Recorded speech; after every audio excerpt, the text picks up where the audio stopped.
Bueno, estábamos en la página 42. Estábamos en la página 42. Ya vimos más o menos un retrato de San Pablo y algunos relatos de los más importantes en su vida.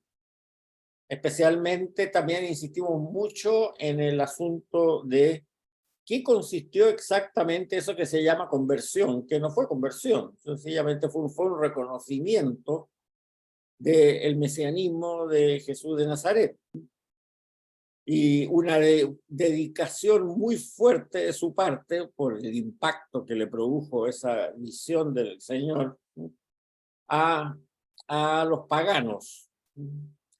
¿Y qué significaba esa dedicación a los paganos? Que era algo que él había entendido de las escrituras del Antiguo Testamento, o sea, de la Biblia hebrea, referente a una profecía de Isaías, que también la explicamos muy claramente, espero, y que hizo que su visión del famoso concilio de Jerusalén era un acuerdo que, como yo lo explicaba así un poco coloquialmente, como que se dividieron el mercado, ¿no es cierto? O sea, unos se dedicaron a San Pedro y los 12 se dedicaron inicialmente a la evangelización de los judíos y Pablo a la de los paganos. Dado que él reconocía efectivamente que esa profecía de Isaías que decía que las naciones, vale decir los paganos, los gentiles, iban a concurrir a adorar al Dios de Israel, no se estaba produciendo, y no se estaba produciendo sencillamente porque nadie le había ido a predicar el Dios de Israel. Bueno, eso es muy importante entenderlo, porque eso refleja exactamente la mentalidad de Pablo. Pero vamos ahora a las cartas. Las cartas hoy día se reconoce a 7 cartas de las 13 que hay en la Biblia adjudicada a San Pablo. 7 de ellas son realmente escritas por Pablo o dictadas por Pablo, porque la costumbre en esa época era más bien dictar que escribir. Pablo sabía escribir, sí, pero no los autores de otros escritos del Nuevo Testamento, no hay ninguna seguridad que supieran escribir, las podían dictar seguramente. Pero ¿cuáles son estas cartas? En orden cronológico son la primera Tesalonicense, las 2 a los Corintios, la carta a los Gálatas, Filipenses, Filemón y Romanos. Las otras 6 cartas, segunda Tesalonicenses, Colosenses, Efesios, las 2 a Timoteo y la carta a Tito, son cartas escritas por la comunidad paulina. Son efectivamente de la escuela de Pablo, pero son posteriores a su muerte. ¿Y por qué son escritas? Porque, bueno, en las comunidades que había fundado Pablo habían tenido algunos problemas y sus discípulos importantes, normalmente Timoteo, Tito y otros, Apolos, etc., les escribieron estas cartas recordando enseñanzas de Pablo sobre ese mismo tema. Eso era común en esa época. No existía efectivamente esa manía del derecho de autor, digámoslo así, no. Un documento se adscribía a un líder espiritual, político, el que fuera, cuando reflejaba el pensamiento de ese líder, cuando reflejaba situaciones que ese líder había conversado explícitamente con sus discípulos. Y eso ocurrió no solamente con los documentos religiosos, sino con los documentos políticos, etcétera, etcétera. Y eso no significaba que fuera un plagio ni nada por el estilo. O sea, la comunidad que había escuchado a ese líder religioso o lo que fuera, certificaba que lo que decía esa carta o ese documento lo había escuchado del líder. A lo mejor lo podía haber escuchado 4 años antes, no importa, eso no tenía ninguna importancia, pero certificaba que efectivamente lo que decía ese documento lo había escuchado de su líder. Entonces, ¿Y por qué se llega a esa conclusión? Bueno, porque la temática que tocan es posterior a la muerte de Pablo. Sencillamente un argumento analítico literario, digamos, o teológico, como lo quieran llamar. La temática que tocan es posterior. Eso se ve claramente analizando el contenido. Y se ha llegado ya a una después, sobre todo después del Concilio Vaticano II, en que los papas han dado mucho énfasis a los estudios bíblicos, se ha llegado a un consentimiento prácticamente unánime en esas otras 6 cartas que son posteriores. Lo cual no quiere decir que no sean inspiradas, son inspiradas, pero son posteriores. O sea, pertenecen a la escuela de Pablo, eso sí, eso es importante. Por lo tanto, no son cartas falsas ni nada, y son certificadas como auténticas desde el siglo I mismo, o sea que no hay problema. Ahora, las cartas estas originales que vamos a hablar ahora en esta primera etapa, las otras las veremos también, pero cuando corresponda cronológicamente. Ahora nos vamos a ir a las cartas originales, que son todas anteriores al año 60, en que Pablo fue martirizado. Las cartas originales de Pablo son realmente cartas. Eso tenemos que tenerlo claro. O sea, no es un género literario, ¿no?, que haga aparecer como cartas las ideas de un cierto autor, como se da en muchos autores de literatura posterior, no necesariamente religiosa. ¿Quién es este que escribió las cartas del diablo a su sobrino? Por ejemplo, este británico tan famoso. Ya no me acuerdo el nombre ahora, pero ya me saldrá. Bueno, no es Tolkien, es el otro, que es amigo de Tolkien, pero cartas del diablo a su sobrino. Bueno, obviamente eso no es una carta, porque el diablo lo escribe cartas a su sobrino, también diablo. Es un género literario, por ejemplo, ¿no? Pero bueno, aquí no. Carl Lewis, exactamente. Aquí me lo acaba de decir uno por chat. Bueno, en cambio, las cartas de Pablo son cartas de Pablo. Y son cartas privadas. Eso es bien interesante. Son cartas que él dirigía a una cierta comunidad, porque esa comunidad le hacía preguntas sobre algo que no habían entendido. Entonces, él le responde con una carta aclarando esas dudas. En ese sentido son privadas, o sea, son públicas para esa comunidad. Eso sí, ahí las leían todos cuando las recibían como respuesta de algunas dudas que habían tenido. Pero eran para esa comunidad, ¿no? O sea, no para el mundo entero, ¿no? Eso es bien importante. Ahora, el problema, hay varios problemas ahí. El problema es que las cartas que la comunidad le dirigía a Pablo, haciéndole las preguntas, y que él respondía con nuestras cartas que tenemos en el Nuevo Testamento, las cartas de ida, digamos así, las que le hacían las preguntas, se han perdido todas. No ha sobrevivido ninguna. ¿Y por qué? Porque eran cartas privadas, precisamente. Por esa razón. Entonces, nosotros tenemos respuestas que da Pablo a preguntas que desconocemos. Y ahí viene la primera dificultad. Tenemos que imaginarnos las preguntas para poder ver qué es lo que respondía.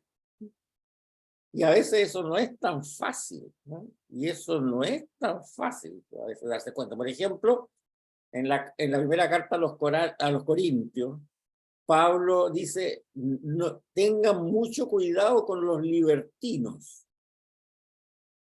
Y ahí le da varias recomendaciones.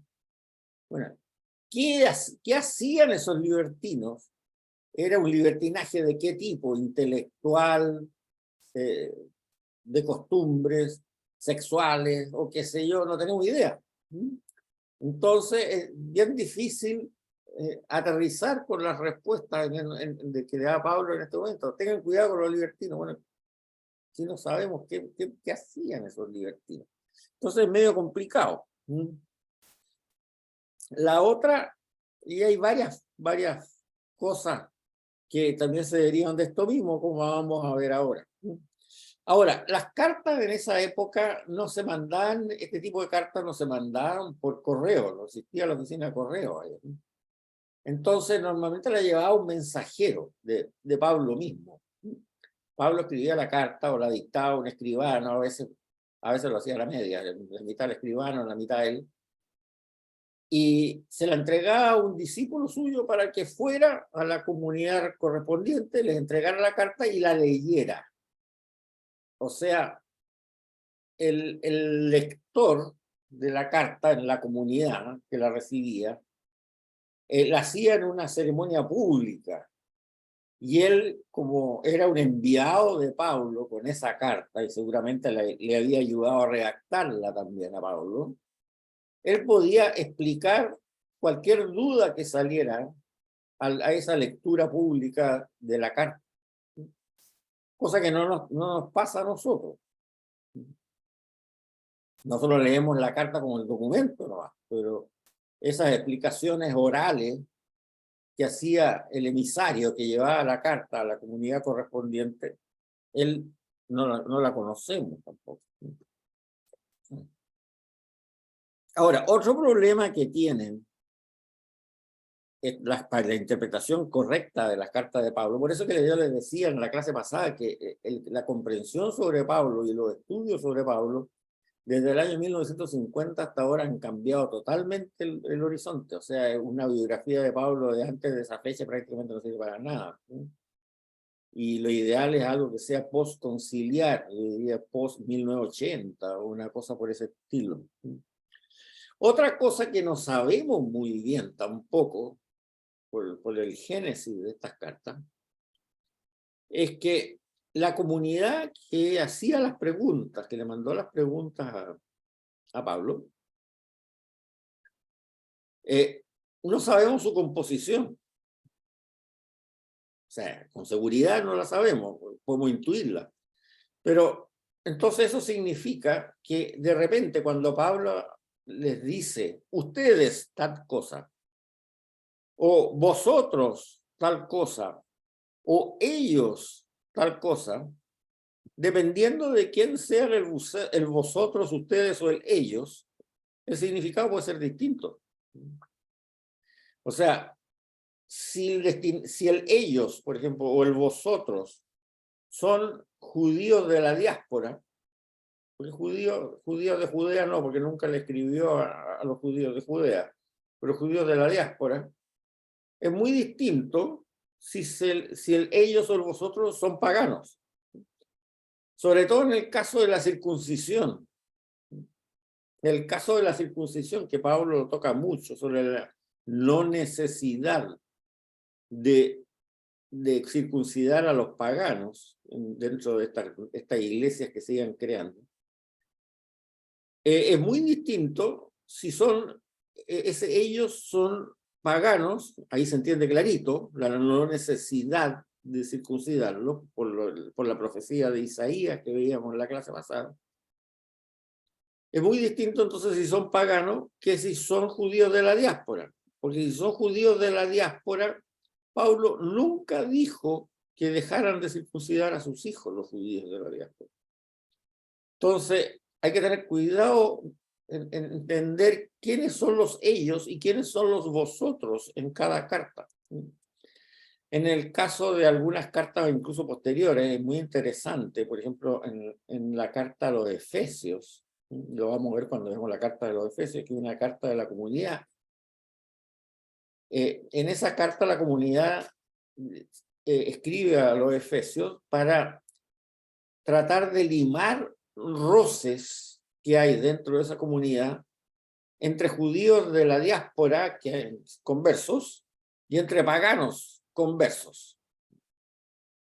Y entonces de repente dice, ahora les hablo a ustedes. Y después más rato dice, ahora le hablo a ellos. Entonces, bueno, ¿cuáles son vosotros y cuáles son ellos? Y usa, fíjense, una expresión en esa carta que tardó mucho en entenderse. Cuando se dirige a los judíos de la diáspora, el autor de la carta a los Efesios, que parece ser Timoteo, habla de ustedes los que estaban cerca. Y cuando se dirige a los paganos, dice, ahora voy a hablar a los que estaban lejos. Y eso nunca se entendió. Incluso hay un canto que dice que Pablo predicaba a los que estaban lejos y a los que estaban cerca. Y uno siempre se lo explicaron eso. Bueno, los que estaban más lejos de Jerusalén y los que estaban más cerca, vivían más cerca de Jerusalén. No, no, no, no. Los que estaban cerca eran los judíos de la diáspora, porque ya conocían el Antiguo Testamento. Por eso estaban cerca del mesianismo. En cambio, los que estaban lejos eran los paganos, porque no tenían ni idea de nada, ¿no?, de lo que era la revelación del misterio de Dios. Pero claro, eso lo entienden los receptores de la carta, pero a nosotros nos costó más de 1500 años entender quiénes eran los que estaban cerca y quiénes eran los que estaban lejos. Bueno, por eso que también hay que tener cuidado muchas veces con estas lecturas rápidas, ¿no?, sobre San Pablo, que se hacen sin el enfoque que le dio sobre todo Pío XII con una encíclica que se llama Divino Afflante Spiritus, y que después la recogió también el Concilio Vaticano en la Constitución Dei Verbum, que dijo, no, esto hay que estudiarlo de otra manera, ¿no?, hay que estudiarlo de una forma un poquitito más científica. Ya. Bien. Para más remate, también se han extraviado algunas cartas de Pablo. Por ejemplo, se cita una carta a los laodicenses, que no aparece por ningún lado. Y para más remate aún, en algunas cartas se han perdido páginas. Se nota que se han perdido algunas páginas. No existía la costumbre de enumerar las páginas en esa época. Y seguramente estos originales que estuvieron en las comunidades, como las comunidades sufrieron persecuciones por parte de los romanos, las trataron de juntar y guardar, y bueno, se les perdieron algunas páginas en el intertanto. Y en esa, a lo mejor, huida de la persecución, también agarraron las páginas, y como no se numeraban las páginas, se desordenaron las páginas. Y eso se nota claramente, sobre todo en la carta a los Corintios. Se desordenaron las páginas. Entonces, ahí hay todo un proceso que se ha iniciado de ahora unos 30 años atrás de reconstrucción, que no significa no alterar absolutamente nada, obviamente, tal como están, pero reconstruir de acuerdo a la lógica interna de cada carta, cuál es el orden de las páginas, si falta una página por aquí, si falta una página por allá, o si se mezclaron en una sola carta lo que eran originalmente 2 o 3 cartas, porque fueron dirigidas a la misma comunidad y son independientes entre sí. En fin, todo eso lo vamos a tratar de ver más o menos en esta clase. Bien, lo que es otra conclusión importante que se saca de todo esto es que no conocemos la predicación total de lo que predicaba Pablo. Porque Pablo, ¿qué es lo que hacía? Se iba a una comunidad, por ejemplo, Corinto, y se quedaba un tiempo. Sabemos explícitamente que en Corinto él estuvo 1 año y medio. Y ahí predicaba. Cuando se juntaban para celebrar la cena del Señor, predicaba y contaba el mensaje de Cristo. Después de 1 año y medio se fue a Corinto a otra parte. Y lo que nosotros tenemos escrito hacia los corintios son las respuestas que recibieron los corintios después que Pablo se fue, después de ese 1 año y medio, y le hicieron preguntas porque habían cosas que no les habían quedado claras. Y tenemos la respuesta. O sea, no conocemos exactamente cuál fue lo que él predicó durante ese 1 año y medio. Por lo tanto, no tenemos claro que el mensaje que él hacía de Jesús en ese año y medio. Suponemos que por la tradición que se ha recibido en la iglesia desde esos mismos años, que era más o menos lo mismo que decían los evangelios, pero no tenemos idea claramente cuál era el énfasis principal que él le daba a ciertos aspectos de la vida de Jesús, tal como lo podemos ver en los evangelios, por ejemplo, en que el énfasis de Mateo es distinto del énfasis de San Lucas, etcétera, etcétera. No conocemos su predicación oral. Lo único que conocemos son las respuestas a las dudas que le plantearon las comunidades después de que él había abandonado esa comunidad original de la época de la predicación cuando él estuvo allá. O sea, él estuvo 1 año y medio, por ejemplo, en Corinto, en otras partes ahora estaban entre 1 año y 2 años, no sabemos muy bien. Dejaba organizada una iglesia con líderes propios, en que les imponía las manos, por lo tanto eran ordenados, ¿no?, de acuerdo al criterio actual de nuestra iglesia, y se iba para otro lado. Si esa iglesia no tenía ninguna duda doctrinal, no recibía ninguna carta después de él. Por lo tanto, no sabemos. La iglesia de Derbe, por ejemplo, que se sabe que él estuvo un tiempo predicando en Derbe, no tenemos ninguna carta a la iglesia de Derbe. ¿Por qué? Bueno, a lo mejor se perdieron, había algunas, no sé, pero a lo mejor lo más probable es que la iglesia de Derbe no haya tenido ninguna consulta especial que hacerle a Pablo después que se fue.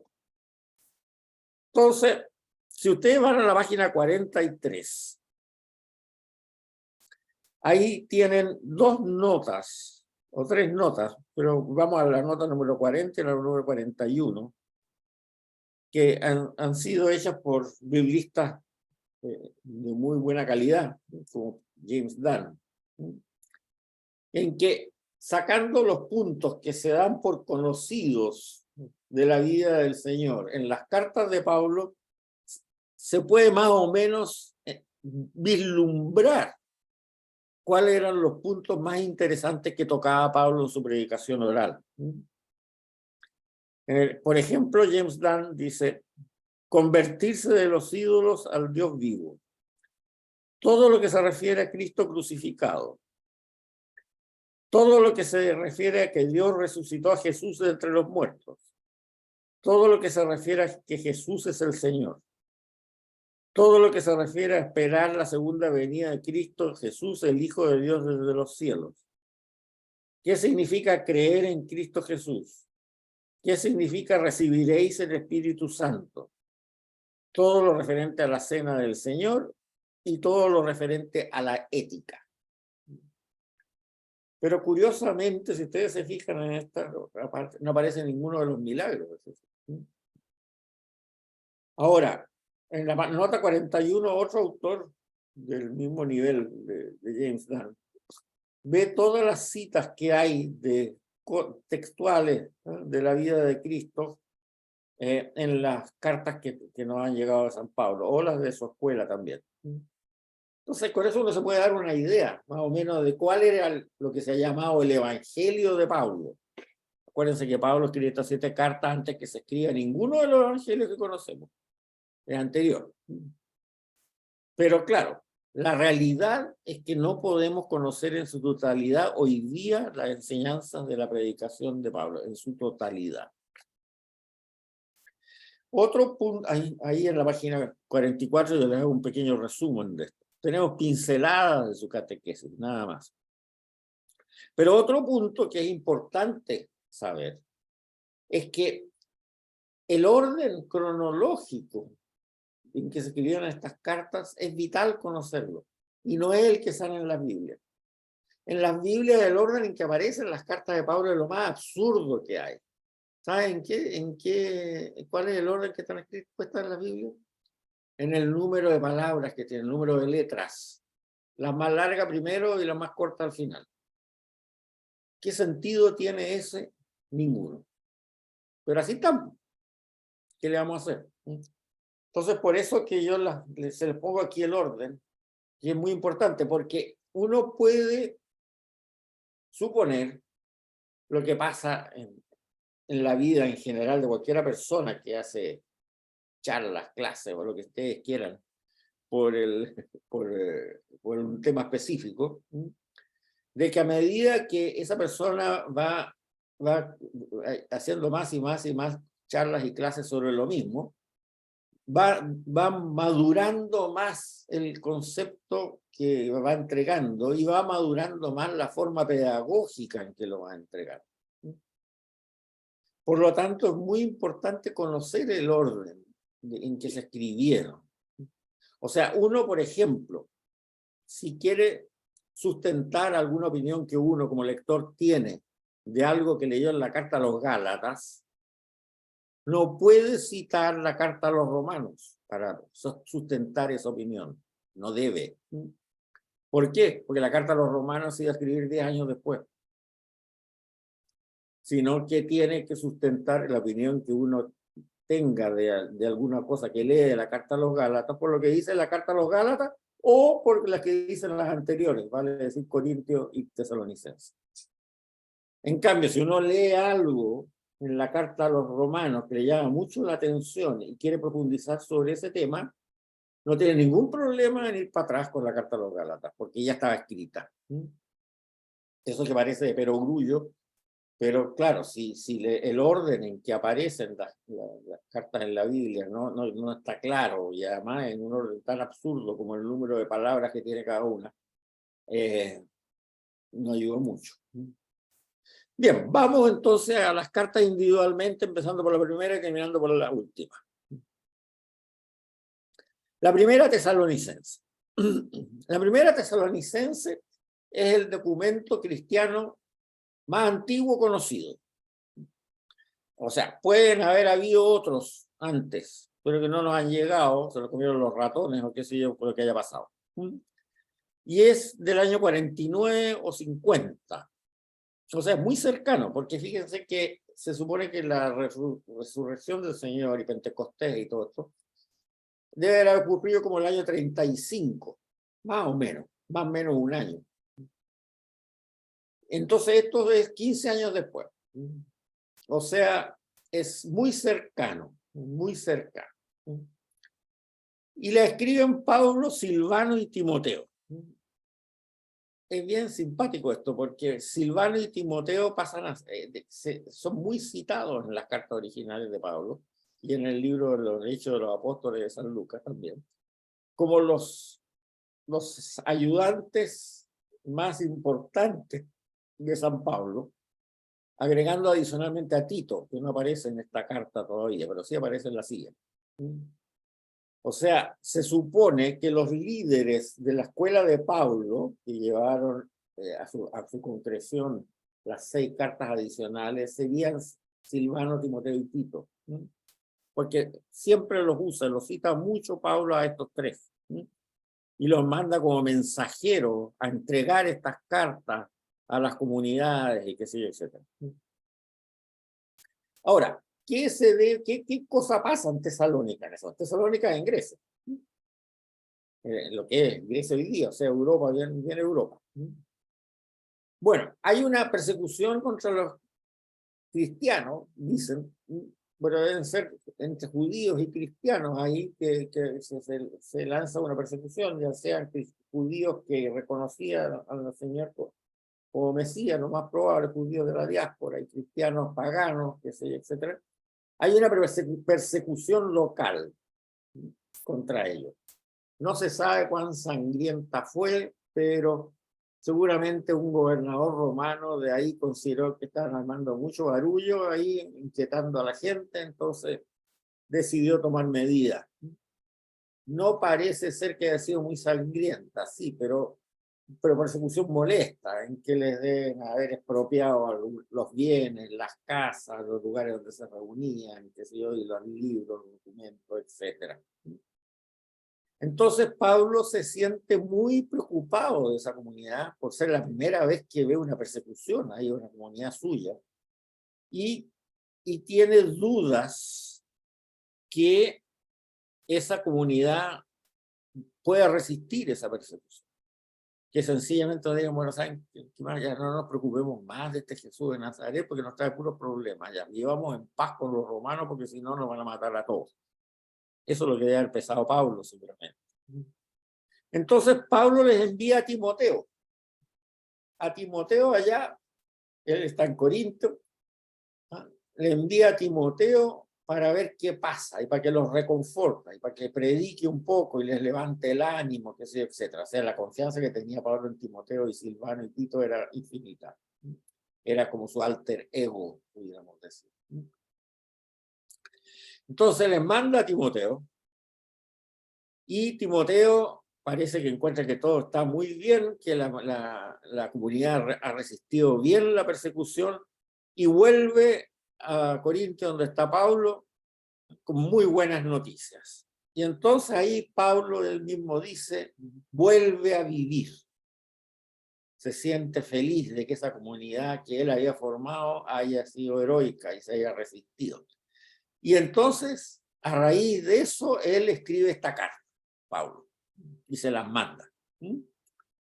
O sea, es una carta de felicitación, digamos, una carta llena de alegría que les dice, bueno, qué fantástico que ustedes han resistido, bla, bla, bla, bla, bla, y les da una serie de consejos y exhortaciones para que puedan resistir mejor otras persecuciones que se puedan ocurrir en su lugar. Pero ahí él constata algo muy importante. Constata la realidad de las profecías de Isaías, que él fue lo que él entendió en el momento de lo que se llama su conversión, digamos.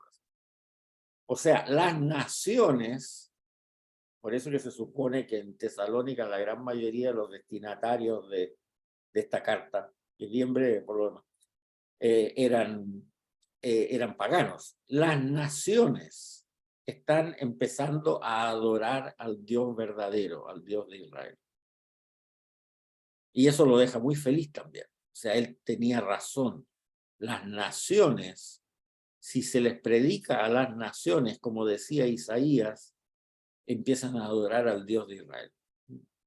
Por lo tanto, los tiempos finales han llegado. ¿Qué es eso de los tiempos finales para Pablo? No es que llegue al fin del mundo, no tiene nada que ver con eso. Los tiempos finales es que él divide los tiempos de la humanidad, algo que era muy común en los judíos. Pablo era buen judío, él mismo lo dice, judío creyente y practicante. En las etapas de la revelación, o sea, la primera etapa va hasta Abraham. Después, la segunda etapa es la de Abraham hasta que llegue el Mesías. Que el judío no creyente vive en esa etapa porque no sabe si ha llegado el Mesías, no lo ha reconocido. El judío no creyente. Y la tercera etapa es la que se vive después de la venida del Mesías, en que significa eso que la revelación ya se expande a todas las naciones, porque en la segunda etapa era solamente a Israel. La tercera etapa, la revelación se expande a toda la revelación del misterio de Dios, lo que hemos hablado tanto en estas clases, se expande a todas las naciones. ¿Ya? Ok. Esto significa, y esa es la etapa final. Ahora, la etapa final para Pablo puede durar 1.000.000 de años. Eso no quiere decir que sea, digamos, el fin del mundo. No. Es la etapa final. Ya llegó el Mesías y esto tiene que expandirse a todo el mundo, a todas las naciones, para que vayan, como decía Isaías, a adorar a Yahvé, al templo de Jerusalén, y el mismo Yahvé desde las naciones va a formar sacerdotes para que sirvan en el templo universal. Y eso lo deja muy, muy contento a Pablo, porque efectivamente entiende que su percepción del hecho de la aparición que tuvo en el camino a Damasco es la correcta. Bien. Después de pasar por Tesalónica se va a Corinto. Y ahí son las dos cartas a los corintios. En Corinto está 1 año y medio predicando. No sabemos cuánto tiempo estuvo en Tesalónica, pero en Corinto dice claramente que estuvo 1 año y medio. Y ahí hay un tremendo enredo, porque nosotros tenemos 2 cartas a los corintios, pero esos son a ver, junturas que hizo esa comunidad que rescató en Corinto esas cartas, de 6 cartas que recibieron de Pablo.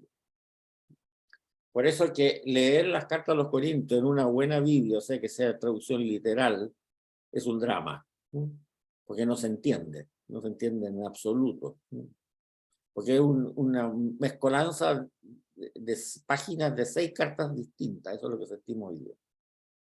Vamos a ver lo que dice nuestra primera carta a los Corintios, vamos a ver un poco la historia. Estuvo 1 año y medio, y después de estar 1 año y medio, se fue a Éfeso.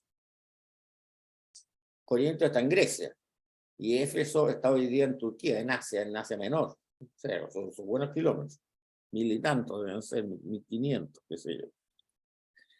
Pero de ahí se enteró en Éfeso del problema de los libertinos en Corinto. Entonces exhorta, no se sabe cómo, a romper toda relación con los libertinos. Seguramente mediante una carta que les mandó desde Éfeso a Corinto, que se perdió. O sea, ahí tenemos, los corintios le mandan a Éfeso una carta diciendo que hay unos libertinos y no les gustan mucho. Ya, perfecto. Entonces, y ahí le dicen qué es lo que harían los libertinos. Entonces Pablo les contesta con una carta que manda a Corintio, que le dice rompan con los libertinos. Se perdió también. Entonces, hay una tercera carta de esta serie, y es una segunda que escriben los corintios a Pablo, diciendo, ok, vamos a romper con los libertinos. Pero, ¿qué hacemos en estos casos concretos de gente que aparece en nuestra comunidad que tienen un comportamiento medio libertino todavía? Se le hace preguntas concretas de la vida práctica. Y esas se las hacen llegar, como está documentado, a través de los familiares de Cloé, de Esteban, de Fortunato y de Acaico, que no sabemos quiénes eran, pero serían unos corintios que le llevaron todos estos problemas a Pablo a él. Y a esta tercera carta de la serie es la que Pablo contesta con nuestra primera carta a los Corintios. ¿Ya? O sea, primero los corintios escriben a Pablo diciéndole, oye, hay unos libertinos, ¿qué hacemos? Pablo le manda una carta diciendo, rompan con los libertinos. Ya. Después los corintios le mandan una carta a Pablo diciendo, bueno, pero en estos casos concretos, mira, te los van a contar en los casos concretos Esteban, Fortunato, Acaico y los familiares de Cloé. Entonces, ahí recién tenemos un documento que Pablo escribe desde Éfeso a Corinto, que es nuestra primera carta. Bien, pero esta carta, gracias a Dios, que no se ha perdido, porque tiene 2 testimonios que son tremendamente importantes. Leamos, capítulo 15, versículo 3-8. Lo que les transmití fue, eso dice lo que yo les transmití a los corintios, a ustedes, o sea, lo que yo les prediqué a ustedes. Lo que transmití fue ante todo lo que yo había recibido, que el Mesías murió por nuestros pecados, como lo anunciaban las Escrituras, que fue sepultado y que resucitó al tercer día, como lo anunciaban las Escrituras, que se apareció a Cefas y más tarde a los 12. Después se apareció a más de 500 hermanos a la vez. La mayor parte de ellos viven todavía, aunque algunos han muerto. Después se le apareció a Santiago, luego a los apóstoles todos. Por último se me apareció también a mí como nacido de Dios. Fíjense bien, que el Mesías murió por nuestros pecados como lo anuncian las Escrituras. ¿Cuáles Escrituras? El Antiguo Testamento, lo que decían los profetas, Isaías. El Nuevo Testamento no se había escrito, no se habían escrito los evangelios, no se había escrito nada. Lo único que se había escrito hasta esa fecha era la primera carta de los tesalonicenses, nada más. Para Pablo, cuando habla, como decían las Escrituras, está refiriéndose a las Escrituras de Israel. la Biblia hebrea, nuestro Antiguo Testamento, que se la sabía de memoria como buen judío practicante. O sea, el Mesías murió por nuestros pecados como lo anunciaban las Escrituras. Y resucitó al tercer día como lo anunciaban las Escrituras. ¿Ya? Tengamos eso bien claro. O sea, está refiriendo que el Antiguo Testamento anunciaba que el Mesías iba a morir por nuestros pecados. Lean Isaías capítulo 42. Y que iba a resucitar al tercer día. Después se le apareció a Cefas, ya sabemos quién es Cefas, ¿no es cierto? Cefas, que la piedra y la cabeza. Y más tarde a los 12. Aparecer en el sentido como lo muestran el libro de los Hechos de los Apóstoles, ese encuentro, no es que viniera del cielo para hacerse, no, se encontraron con él, ¿no? Estaba vivo, qué sé yo, comieron con él, hablaron con él, comieron pescadito frito con él, etcétera. Pero después a más de 500 hermanos a la vez, la mayor parte viven todavía, que algunos han muerto. Fíjense que esta carta se escribe antes de 20 años de la resurrección. O sea, de estos encuentros, llamémoslo así, con el Señor resucitado, en el sentido que lo habíamos hablado en un par de clases antes.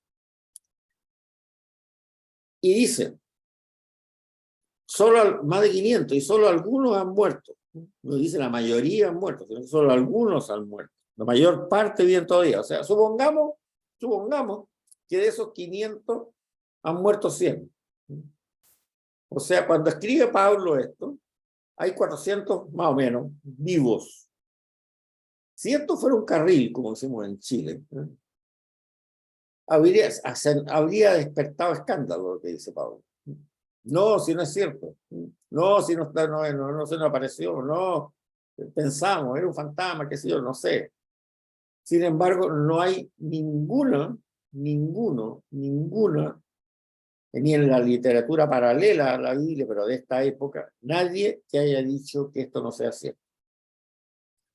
O sea, es un testimonio clarísimo,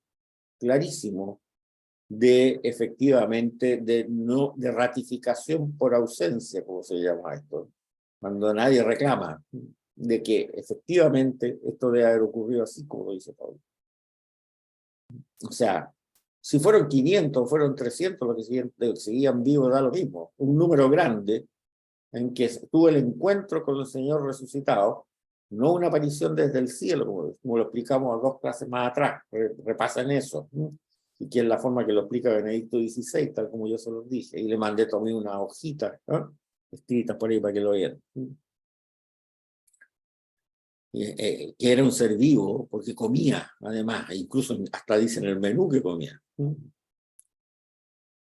Por último, a mí se apareció como nacido a destiempo, que ahí se refiere a la aparición en el camino a Damasco. Y la otra cosa que también testimonia esta carta muy bien, por eso es extraordinario que no se haya perdido, cómo se celebraba la cena del Señor. Fíjense lo que dice. Porque lo mismo que yo recibí, que venía del Señor, se lo transmití a ustedes. Que el Señor Jesús, la noche en que iban a entregarlo, o sea, se refiere a la última cena ahí, tomó un pan, dio gracias, lo partió y dijo, esto es mi cuerpo que se entrega por ustedes, hagan lo mismo en memoria mía. Después de cenar hizo igual con la copa diciendo, esta copa es la nueva alianza sellada con mi sangre. Cada vez que la beban, hagan lo mismo en memoria mía. Bueno, esto, como les digo, se escribe menos de 20 años de la ocurrencia del hecho. Muy anterior a los evangelios. Los evangelios se van a escribir, por lo menos el más antiguo, que es el de San Marcos, va a ser unos 10 años después. O sea, es un testimonio muy importante, muy interesante. Bien. Otra cosa muy interesante que cuenta Pablo en esta carta, que también nos da luz sobre la vida de estos predicadores itinerantes que eran los apóstoles, era ¿por qué él dice que prefiere ser célibe? Pero al decir por qué prefiere ser célibe, dice por qué también los otros apóstoles no eran célibes. Miren, esta es mi defensa contra quienes me critican.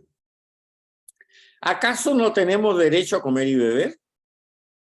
¿No tenemos derecho a llevar con nosotros una mujer cristiana, como los demás apóstoles, como los hermanos del Señor y Cefas? Solo Bernabé y yo estamos privados del derecho de que la comunidad corra con nuestro sustento.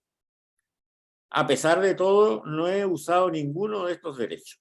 Si anuncio el Evangelio, no lo hago para gloriarme. Al contrario, es para mí una necesidad imperiosa. Ay de mí si no lo hago. Bueno, nosotros sabemos por el Evangelio de que San Pedro tenía suegra, porque el Señor cura a la suegra de Pedro. Pero no sabíamos nada más. Pero resulta que San Pedro viajaba con su mujer a predicar.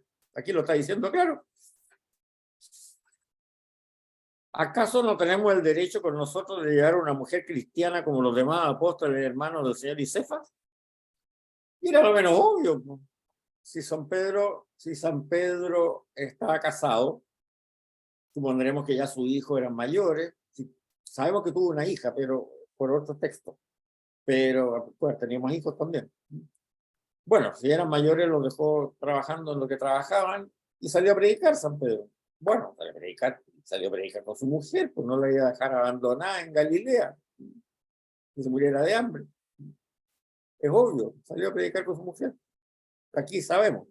Y dice también los hermanos del Señor. Bueno, hay dos hermanos del Señor que se sabe que salieron a predicar, o sea, hermanos en el sentido como lo dijimos en la clase anterior. Por favor, no cambien de sentido. Santiago, que era un hombre muy piadoso, bueno, aquí vendría con su mujer también. Y Judas. Judas es el autor de la carta de Judas del Nuevo Testamento, no el apóstol, sino que el autor de la carta del Nuevo Testamento, que sucedió a cargo de la iglesia de Jerusalén cuando mataron a Santiago. También viajaba con su mujer. Ahora, ¿qué es lo que dice Pablo? Sí, está bien. Está muy bien que ellos viajen con su mujer, ningún problema. Pero yo no quiero ser una carga para nadie. Vale decir, nadie de la comunidad. O sea, Pedro y Santiago y Judas, cuando viajaban con sus mujeres, obviamente la comunidad tenía que mantenerlos, la comunidad en que ellos predicaban, o ellos mantenerse por sí solos, lo cual puede ser que no fuera posible dependiendo de la profesión que tuvieran. San Pedro era pescador, pero predicó también en muchas ciudades que no tenían costa, entonces no podía dedicarse a la pescaduría en Babilonia, que estuvo en Babilonia y no se podía dedicar a la pescaduría en Babilonia porque ahí es una ciudad que no tiene costa. Entonces, ¿qué le pasaba? Los mantenían las comunidades. Las comunidades los alojaban en la casa de alguien que tuviera alguna habitación disponible y les daba alimentación. En cambio, Pablo dice, no, prefiero estar yo solito, igual que Bernabé dice, porque así nadie me puede echar en cara de nada. Yo trabajo para ganar mi sustento. Y por lo tanto, el mensaje mío es independiente de cómo me reciben. Porque yo anuncio el Evangelio como necesidad imperiosa. Dice, ay de mí si no lo hago. Ahora, si ustedes se fijan ahí en la página 46, yo les puse un mapa de los viajes de San Pablo. En realidad, sí, para poder recorrer toda esa cantidad de kilómetros a pie lo hacían. Es bien difícil si tú vas con una familia. Es bien difícil si tú vas con una familia. Son miles y miles de kilómetros. Y las partes que no las hizo a pie, las hizo en unos botecitos a remo, nomás, con una velita, nomás, pero barquitos chiquititos. Entonces, bueno, él quiere tener esa libertad de moverse y de predicar por cualquier parte que lo llamen. Y eso lo puede hacer solo si es serio. Pero así nos muestra también, es interesante, nos muestra también que los otros apóstoles obviamente tenían que ir a predicar con sus mujeres, no le iban a dejar abandonar. También es bien interesante lo que en esta carta se nos dice sobre la relación entre el marido y la mujer respecto a su cuerpo, ¿no? Que es, cuando habla contra los libertinos, hace una diatriba bien fuerte contra los adúlteros. Y dice que algo que es bien, bien sensato y que además, fíjense, para la época en que había un machismo bastante fuerte en toda la cultura de esa época, es muy interesante porque su concepción es totalmente simétrica. Vean, cumpla el marido su deber con la mujer y lo mismo la mujer con el marido. La mujer no es dueña de su cuerpo, es el marido el que es dueño del cuerpo de la mujer. Lo mismo que el marido no es dueño de su cuerpo, sino que es la mujer la que es dueña del cuerpo del marido. No se nieguen el uno al otro en sus relaciones íntimas, se refiere, sino es de común acuerdo y solo por un tiempo para dedicarse a la oración. O sea, bendice claramente las relaciones íntimas, no se nieguen el uno al otro, sino es de común acuerdo y por un tiempo breve para dedicarse a la oración. Pero ¿en qué va su crítica al adulterio? Que el cuerpo de tu cónyuge no es del cónyuge, es tuyo. El marido, cumple el marido con su deber con la mujer. La mujer no es dueña de su cuerpo, sino que el marido es el dueño del cuerpo de la mujer. Lo mismo que el marido no es dueño de su cuerpo, sino que su mujer es la dueña del cuerpo del marido. Y es totalmente simétrico. Aquí no hay ninguna superioridad de tipo genérico o sexual. Es exactamente simétrico. Ahora, en ese mismo contexto, relata el famoso himno del amor. Aunque yo hablara todas las lenguas de los hombres y de los ángeles y no tengo amor, soy como una campana que resuena un platillo estruendoso. Aunque tuviera el don de la profecía y conociera todos los misterios y toda la ciencia, aunque tuviera una fe como para mover montañas, si no tengo amor, soy nada. Aunque repartiera todos mis bienes y entregara mi cuerpo a las llamas, si no tengo amor, de nada me sirve. El amor es paciente, servicial, el amor no es envidioso ni busca aparentar, no es orgulloso ni actúa con bajeza. No busca su interés, no irrita, sino que deja atrás las ofensas y las perdona. Nunca se alegra de la injusticia, siempre se alegra de la verdad. Todo lo aguanta, todo lo cree, todo lo espera, todo lo soporta. El amor nunca terminará, las profecías serán eliminadas, el don de lenguas terminará, el conocimiento será eliminado, porque nuestra ciencia es imperfecta y nuestras profecías limitadas. Cuando llegue lo perfecto, lo imperfecto será eliminado. Cuando era niño hablaba como niño, pensaba como niño y razonaba como niño. Al hacerme adulto abandoné las cosas de niño. Ahora vemos como en un mal espejo, confusamente. Después veremos cara a cara. Ahora conozco a medias, después conoceré también como Dios me conoce a mí. Ahora nos quedan tres cosas, la fe, la esperanza y el amor, pero la más grande de todas es el amor. Fíjense que el himno completo es lo que acabo de leer. Normalmente en los matrimonios, que siempre se lee, esto se lee nomás la primera parte. Pero la conclusión es bien interesante. Las profecías serán eliminadas, el don de lenguas terminará, el conocimiento será eliminado, pero el amor nunca terminará, porque nuestra ciencia es imperfecta y nuestras profecías limitadas. Cuando llegue lo perfecto, lo imperfecto será eliminado.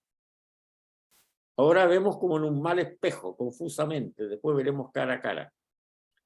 Ahora conozco a medias, después conoceré también como Dios me conoce a mí. Ahora nos quedan tres cosas, la fe, la esperanza y el amor, pero la más grande de todas es el amor. Yo me acuerdo que cuando yo era niño chico, en las Biblias que circulaban en esa época, estoy hablando entre el año 50 y el año 55, o sea, 59, porque ahí salía el colegio. Bueno, estaba en el colegio, del 50 al 59. Las Biblias que en esa época hablaban, no hablaban en esto del amor, hablaban de la caridad.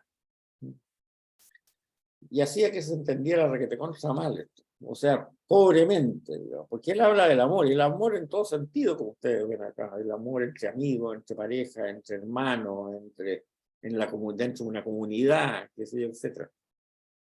Cuando se le traducía como la caridad, muchas veces las prédicas que se hacían cuando tocaba esta lectura en la misa, se referían a la caridad en el sentido de la limosna.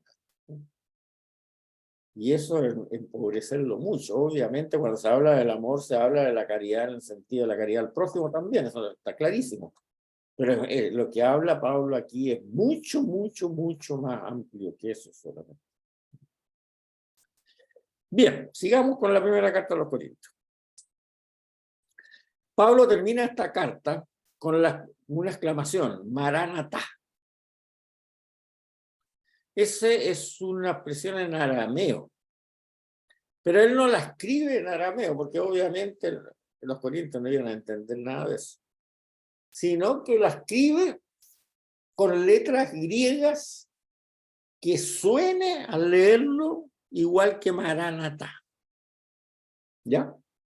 Bueno, y hay un problema.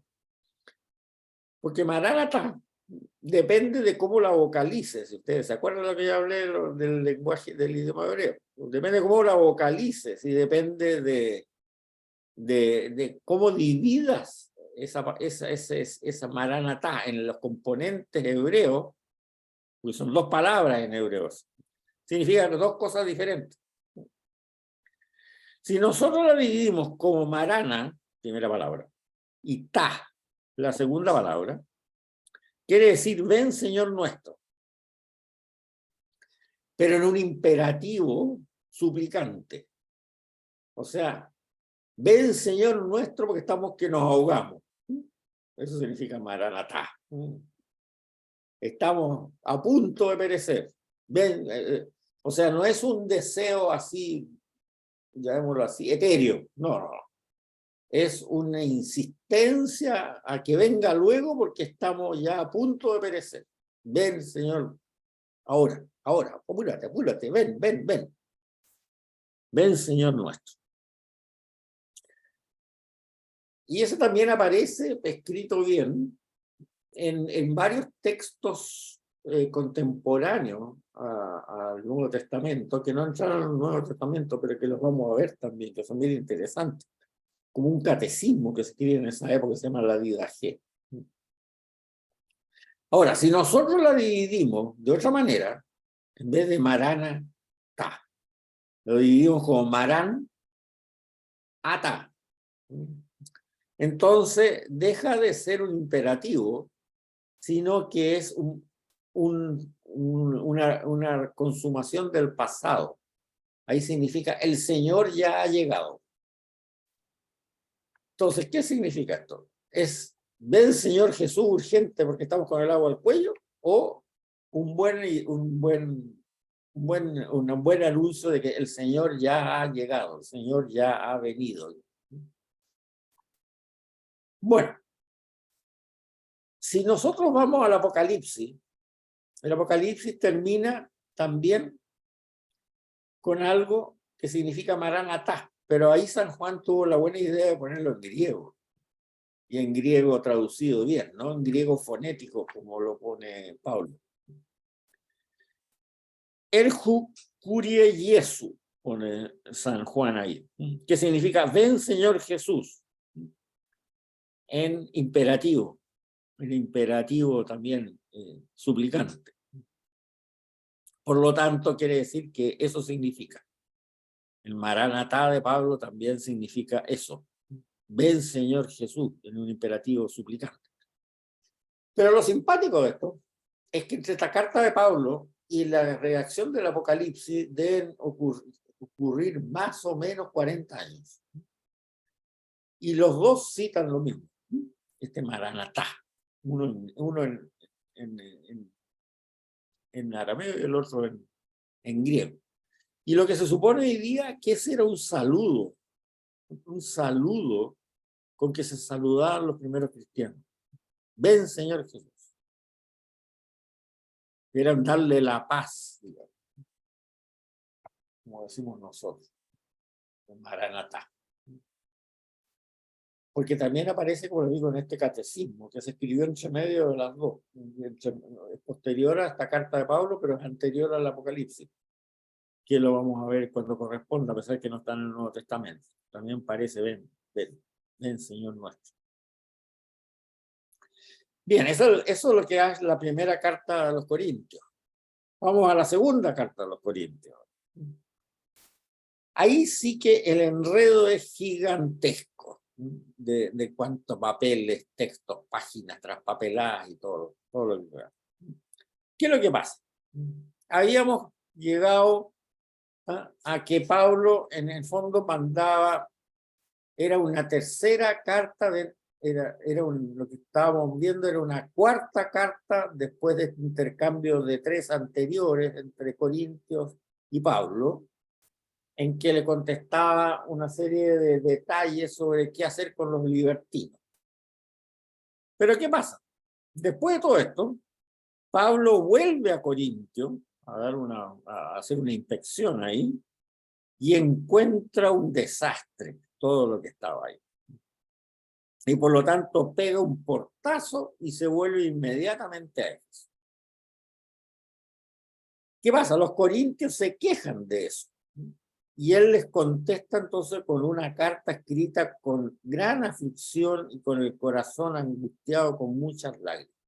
O sea, Pablo va a Corintio, se encuentra que ahí la vida de esa comunidad era un desastre, pega un portazo y se vuelve a Éfeso. Entonces los corintios dicen, pucha, se nos enojó el maestro, ¿qué vamos a hacer? En realidad nos portamos pésimos, qué sé yo, etcétera, etcétera, etcétera, etcétera.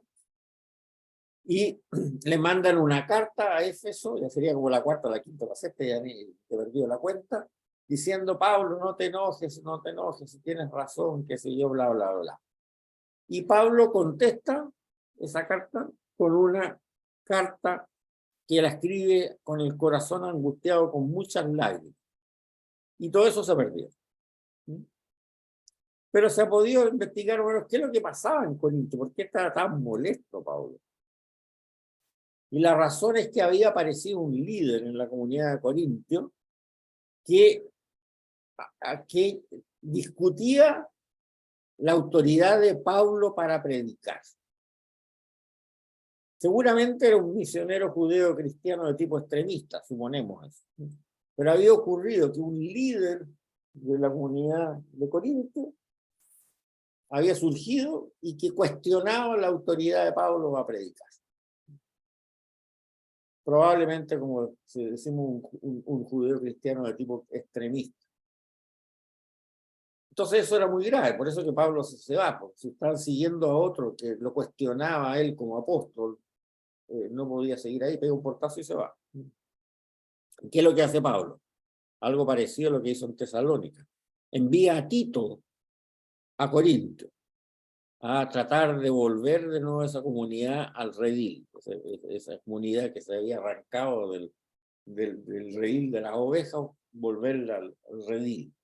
Y Tito regresa con buenas noticias. La comunidad había rechazado a estos rebeldes y volvía de nuevo a la enseñanza de Pablo. Bueno, entonces Pablo, cuando recibe el informe de Tito, le escribe el núcleo de esta carta, la segunda carta a los Corintios. Veamos algunos textos. Pero Dios, que conforta a los abatidos, nos confortó con la llegada de Tito, no solo con su llegada, sino también con el consuelo que había recibido de ustedes. Él me contó el afecto y dolor y la preocupación que ustedes tienen por nosotros, y eso me alegró aún más. Si les causé tristeza con mi carta, no lo lamento. Sí lo lamenté al comprobar que aquella carta de momento los había entristecido.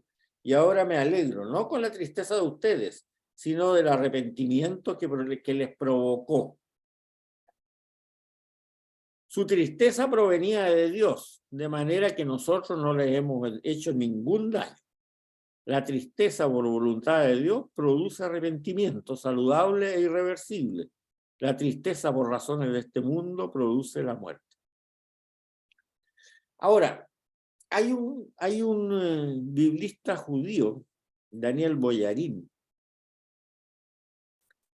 que él aclara, actual, tengo entendido que está vivo, digamos, o sea, no es antiguo, que es muy estudioso, igual caso parecido como esta Pamela Eisenbaum o Paula Fredriksen, que sé, etc.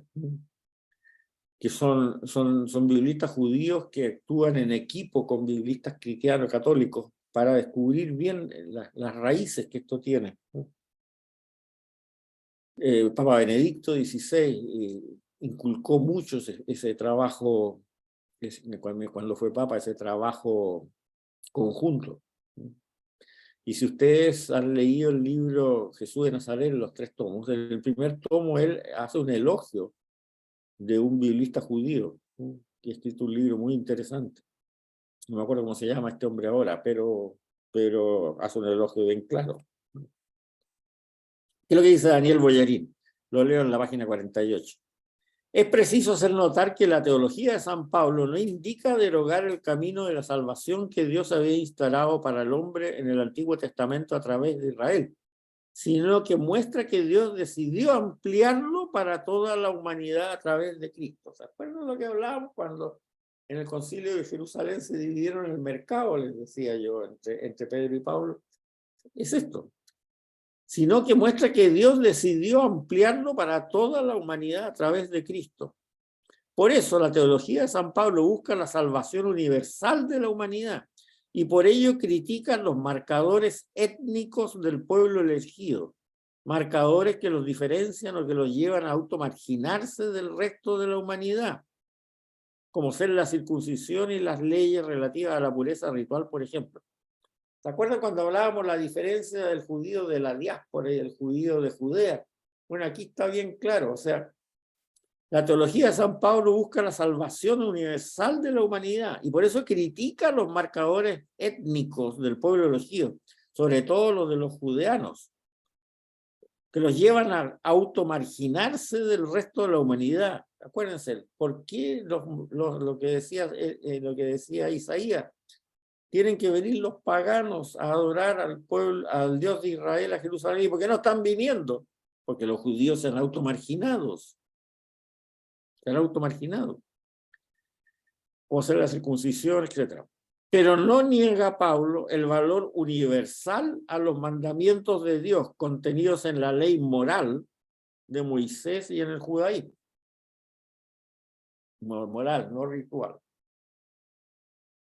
Y también acá, Pablo aclara aquí en esta misma carta su posición con respecto a este líder que había surgido de características de judeo-cristiano extremista. Que son hebreos, yo también. Que son israelitas, yo también. ¿Se fijan? Él no ha jurado de su pueblo ni de su religión, la religión hebrea. Igual que los judeocristianos. Pero que son descendientes de Abraham, yo también. Que son ministros de Cristo, yo soy más que ellos. Les gano en fatiga, les gano en prisiones, aún más en golpes. Con frecuencia estuvo al borde de la muerte. 5 veces fui azotado por los judíos con los 39 golpes. 3 veces me azotaron con varas. 1 vez me apedrearon. 3 veces naufragué y pasé un día y una noche a la deriva en alta mar. ¿Cuántos viajes con peligros de ríos, peligros de asaltantes, peligro de parte de mis compatriotas, peligro de parte de los extranjeros, peligros en ciudades, peligros en descampado, peligros en el mar, peligros por falsos hermanos, con fatiga y angustia, sin dormir muchas noches, con hambre y con sed, en frecuentes ayunos, con frío y sin ropa. Y además de estas y otras cosas, pesa sobre mí la carga cotidiana, la preocupación por todas las iglesias. Bueno, aquí se demuestra el espíritu de San Pablo que le decía antes, por qué él prefería ser célibe. O sea, es muy difícil si tú tienes que predicar junto con, llevando a tu familia, aunque sea solamente tu mujer, que no la puedes abandonar, obviamente, que pueda sobrevivir estos peligros. Peligro de río, peligro de asaltantes, peligro por parte de mis compatriotas, peligro por parte de extranjeros, peligro en ciudad, en descampados, bla, bla, bla, bla, bla. Bueno, pesa sobre mí la carga cotidiana, la preocupación por todas las iglesias. Alguien en la iglesia que él ha construido, las comunidades que él ha construido. Alguien enferma sin que yo enferme, alguien cae sin que a mí me dé fiebre. Si hay que gloriarse, me gloriaré de mi debilidad. El Dios Padre, el del Señor Jesús, sea bendito por siempre, sabe que no miento. Bueno, y en todo este conjunto, llegamos a qué es lo que es esta carta segunda a los Corintios. Esto lo explico bien en la página 48. Un agregado de varias cartas escritas en la siguiente secuencia. Una carta apologética en que Pablo hace una defensa articulada y profunda de su misión. Capítulo 2, versículo 14, hasta el capítulo 7, versículo 4. Esta carta supone que Pablo todavía no había percibido lo profundo de la crisis ocurrida en Corinto. Esta es la que él manda con respecto un poco a los libertinos, cosas así. Pero después se da cuenta del problema de este líder, falso líder que había salido ahí, contestatario. Entonces hay un segmento que es una carta distinta, porque es un segmento de esta misma carta, que es una carta polémica y de una fuerte violencia. O sea, Pablo cuando se pone violento, verbalmente se pone muy violento. Lo vamos a ver también en los Gálatas.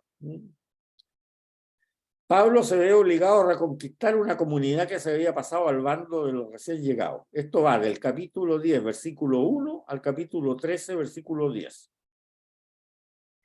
Después una carta de reconciliación, que es escrita cuando Tito vuelve y le cuenta efectivamente que se había rechazado a este falso líder, en la cual Pablo agradece la solución de la crisis, debido, entre otras cosas, al éxito de la misión de Tito. Capítulo 1, versículo 1 al capítulo 2, versículo 13, y capítulo 7, versículo 15 al 16, perdón, 5 al 16, hay un error. 7, versículo 5 al 16. Y después, dos cartas de recomendación de la colecta para Jerusalén, capítulo 8 y capítulo 9. Y la cita de la carta a las lágrimas que se ha perdido. O sea, si ustedes se fijan, aquí hay 4 cartas distintas que las mezclaron.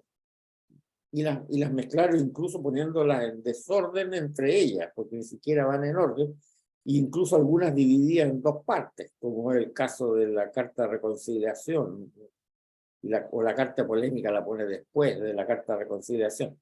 Por eso, si ustedes leen las 2 cartas a los Corintios en una Biblia buena, o sea, que sea bastante literal, que no haga reglina así para tratar de que se entienda mejor, qué sé yo. No se entienden, son cartas que no se entienden. Y que muchas veces incluso hicieron que a Pablo se le calificaran con algunos epítetos que no son correctos, digamos. Entonces, cómo cambia tanto de opinión de un párrafo a otra, y cómo se pone tan violento y después tan pacífico de un párrafo a otro párrafo. Bueno, cuando a raíz de la encíclica esta que les decía Pío XII, que la reforzó el Concilio Vaticano II, entonces se empezó a investigar bien la historia de estas cartas y la historia de Pablo, con ayuda de biblistas, tanto judíos como protestantes, que sé yo, etc. Se vio que estos son 4 cartas diferentes nomás, que seguramente, como no se numeraban las páginas, le digo en esa época de las cartas, en una persecución, cuando arrancaron estos cristianos de Corintio de ahí, agarraron todos los papeles que tenían, los metieron en un saco y partieron. Y después, ahí salió una segunda carta a los Corintios que están todas las páginas desordenadas.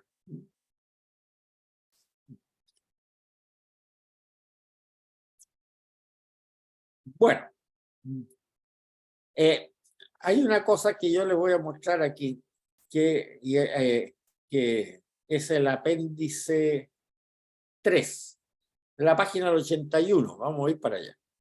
Voy a tratar, para los que tienen, que ojalá los que tengan el librito aquí lo pongan ahí. Y yo voy a tratar de ponerlo en la pantalla. Vamos a ver cómo se hacía esto. Hay una cosa que dice...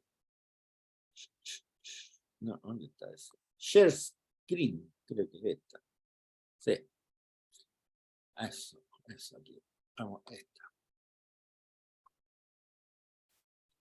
Esto lo deben ver todos ustedes. ¿Lo ven o no? Díganme así. Esto de acá.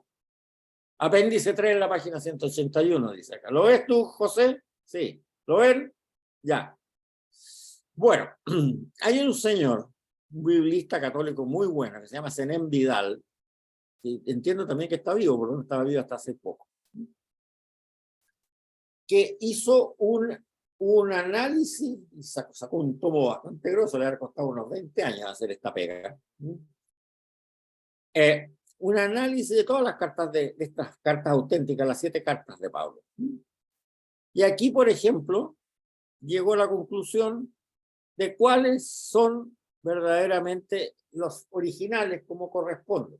Ahora, cuando ustedes van a misa y se leen las cartas a los Corintios, ustedes no se dan cuenta de todos estos desaguisados, ¿eh? Por el hecho de que se escoge para cada misa un sector homogéneo de la misma originalidad, digamos. Pero si ustedes agarran una Biblia y empiezan a leer la segunda o la primera carta a los Corintios, así del primer versículo hasta el último versículo, se van a dar cuenta de estas cosas raras. Entonces, Zenén Vidal lo que hace es ver exactamente cuáles son los fragmentos de cada uno. Y pone aquí una primera definición. Y para no confundirse con respecto a la ordenación que sale en las Biblias, para el caso de los Corintios y el caso de los filipenses, que también tienen el mismo problema, llama a la reconstrucción que él hace de las cartas originales por letra. En vez de decir 1 Corintios, 2 Corintios, 3 Corintios, 4 Corintios, qué sé yo, dice Corintios A, Corintios B, Corintios C, Corintios D. Ya. Entonces, por ejemplo, tal como hablábamos ahora, la primera carta a los Corintios que sale en nuestra Biblia está formada por 2 cartas, que él llama Corintios A y Corintios B. En la primera trata de solucionar el problema de esta comunidad, el sincretismo llama él, pero es lo que se llama el libertinaje helenística y la rígida estratificación social de esta comunidad urbana. Y esta Corintios A está formada por nuestra primera Corintios capítulo 6, versículo 1 al 11, capítulo 10, versículos 1 al 22, capítulo 11, versículos 2 al 34, capítulo 15, versículos 1 al 58, y capítulo 16, versículo 13 al 18. O sea, si ustedes agarran todos esos versiculitos que están ahí y los ponen una a continuación del otro, encuentran un todo coherente, ¿sí?, que llama el Corintios A.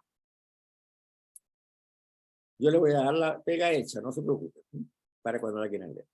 Pero también hay algunos añadidos posteriores, incluso en la primera Tesalonicense, por ejemplo, en la de los Gálatas, que son explicaciones que la comunidad de Pablo en la época después de que ya se han reconstituido, después de que ya se han obtenido estas cartas, agrega algunos parrafitos para se lea mejor lo que quiere decir Pablo, explicativo. Son parrafitos breves, ¿no?, que a veces son que se lea mejor y a veces más lo que estorba. Bueno. Después que esta carta ha llegado, ya, y aparece un Corintios B, según Zenén Vidal, que está escrita para contestar una carta enviada a Pablo por la comunidad de Corintio a través de Tito. Posteriormente, después que la comunidad recibiera esta carta anterior, la carta refleja una agudización de los problemas de la comunidad y que las advertencias de la carta anterior fueron mal interpretadas. Y esta está formada por nuestra 1 Corintios capítulo 1, versículo 1, hasta el capítulo 5, versículo 13. Después, capítulo 6, versículo 12, hasta el 9, versículo 27. Después, capítulo 10, versículo 23, hasta el 11, versículo 1. Después, el 12, versículo 1 al 14, versículo 40. Siguiendo el capítulo 16, versículos 1 al 12, y el 16, versículos 19 al 24. Con estos añadidos posteriores de ahí. Ya. Vamos a la página siguiente. 182. Después, don Zenén Vidal se dedica a la 2 Corintios, como saben nuestras Biblias. Y se da cuenta que hay una tercera carta a la comunidad de Corinto, Corintios C, que es del año 53 desde Éfeso. Dice, escrita a raíz de que unos misioneros cristianos, suponiendo de tendencia judeo-helenista, se aprovechan de la situación de la comunidad y agravan la problemática, destruyendo totalmente la autoridad de Pablo. O sea, ahí aparece el famoso líder. Y de aquí se conserva, ¿qué es lo que se conserva? El capítulo 2, versículo 14, hasta el capítulo 7, versículo 4. Después hay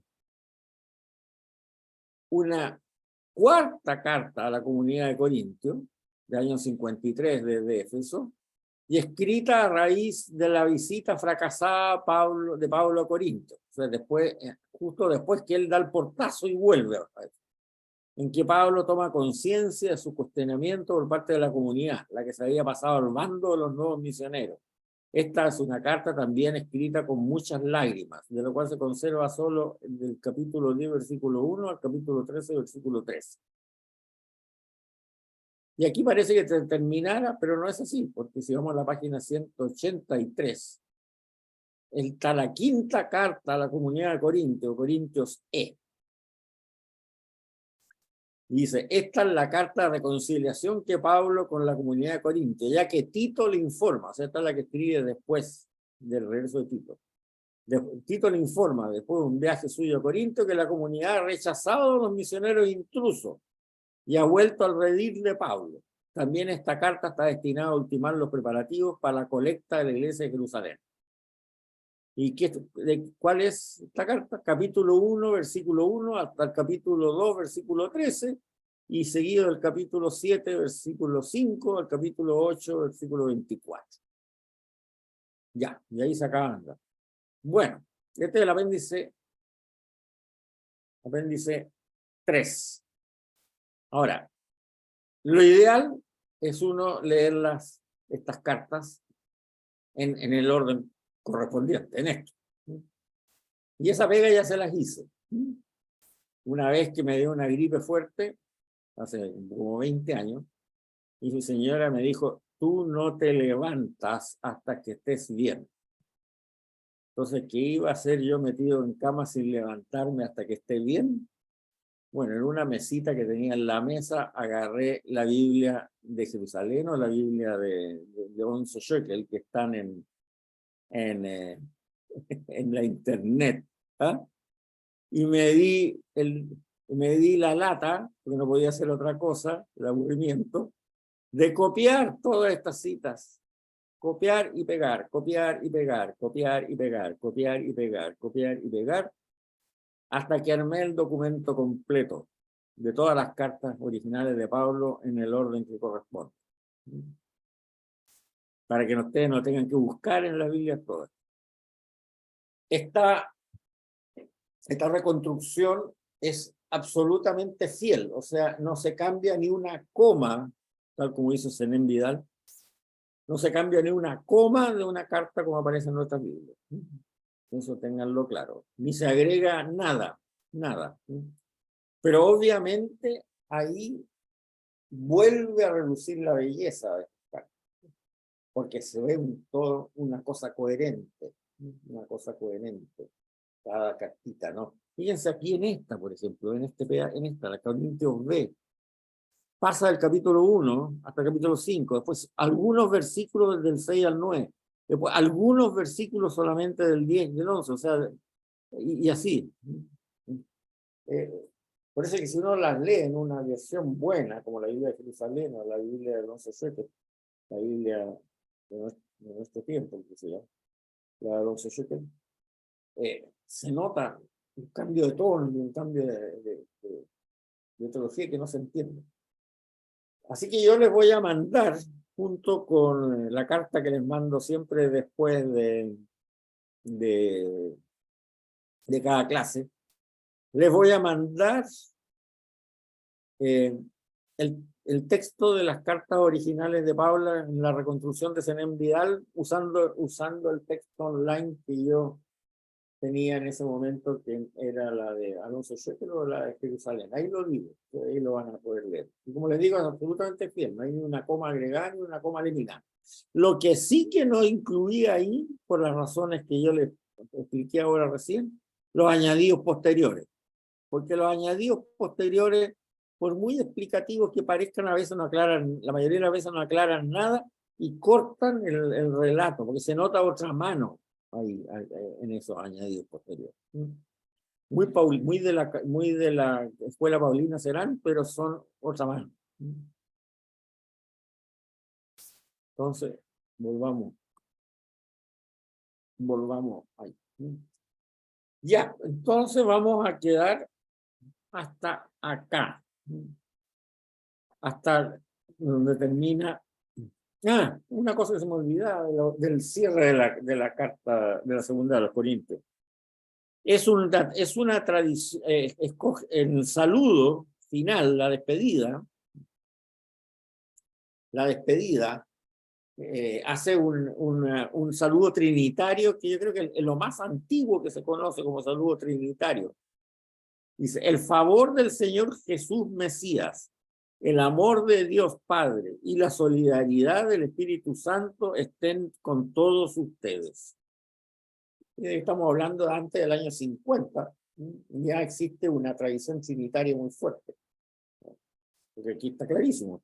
El favor del Señor Jesús Mesías, el amor de Dios Padre y la solidaridad del Espíritu Santo estén con todos ustedes.